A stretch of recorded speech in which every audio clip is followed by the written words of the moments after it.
The IT industry is stalling on SBOMs when it should be working on best practice. The IT industry is stalling on SBOMs when it should be working on best practice. It's human nature to resist regulation. Even if we know something is for the best, we don't like it forced upon us. The US government mandated regulation around software bills of material, SBOMs, with the production of recipes for software. Essentially, the building blocks to creating a smarter method to identify potential security issues. It comes as no surprise that there are negative reactions and sentiments around this regulation. The response from the ET Council, a who's who of tech big hitters, has described SBOMs as not ready, and that the whole conversation needs to be more mature before the IT industry can consider the extra burden of creating and maintaining these records, especially as the rules don't stipulate the standards to be used. It's a very questionable approach. The IT sector should not be resisting this regulation but should be welcoming it, leading its implementation, and creating a mature discussion around it, not just waiting for it to happen. The case for SBOMs bills of materials are not a new idea. Also known as component lists or product recipes, they are common in manufacturing, a structured, standardized list of everything needed to manufacture a product. In manufacturing, they're vital for planning purchases and also the first point of call if there's a fault or other issue. If a component is found to be faulty, then it's easy to identify any product that used that component and start the process for a recall or whatever action is appropriate. An SBOM is a list of all the open source and third-party components present in a piece of software, but also more than that, it contains the version numbers, the licenses, and the patch status of each component. Just as in manufacturing, this becomes a key reference material when something goes wrong. A business that makes use of open source software can tell immediately where vulnerabilities may lie if something goes awry. This is important as, no matter how professionalized open source becomes, it is built on a community and hobbyist foundation that must always be kept in mind. So, while the biggest names in tech may be developing tools with open source principles and hosting them on open source platforms, they are building on code that may have been put together as a side project, and is not as actively maintained as other code. The Log4j shell vulnerability is a perfect example.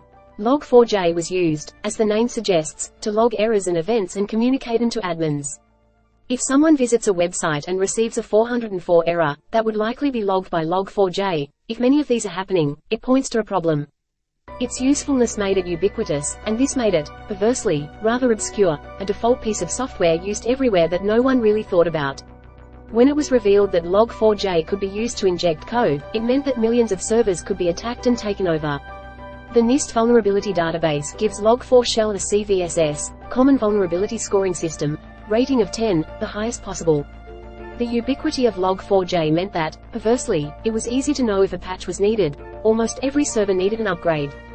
Future vulnerabilities may not be so widespread, but still common, making SBOMs extremely valuable. The need to lead rather than resist much of the pushback against SBOM regulation has mainly been one of practicality rather than principle. The ET Council response said that, currently available industry tools create SBOMs of varying degrees of complexity, quality, completeness. The presence of multiple, at times inconsistent or even contradictory, efforts suggests a lacking maturity of SBOMs. It is true that there are multiple ways to produce an SBOM, so there is no one standard that every business and organization can, at the moment, adhere to. But this is where the technology giants should be leading rather than kicking the can down the road. Rather than simply shrug and say that this is impossible, it should decide what the best standard is and adopt it, and look for ways to bridge the gap between these different standards if needed. The worst-case scenario, if this lobbying fails, is that SBOMs are mandated without a standard, meaning everyone who needs to create and simply chooses a method and uses that to meet the demands of the regulation. Standardization will come eventually, as it always does, as one tool is adopted by most of the industry and wins out simply by being more popular. This, however, will take time, possibly years, and will be costly for those businesses that need to change their system. While this happens, we may see another vulnerability on the scale of Log4 shell.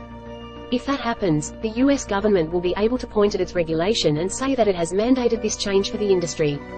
If the SBOM protocols that have been implemented are not up to the task and don't underpin the response necessary, the industry will be caught out by something that is more or less inevitable.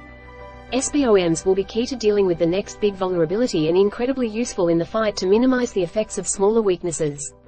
The problems with adopting SBOMs today should not be seen as a barrier. Instead, the IT industry should create a timetable and work collaboratively to solve these issues rather than pushing back on any attempts to legislate. The lobbying attempts should focus on how this works rather than if it happens at all.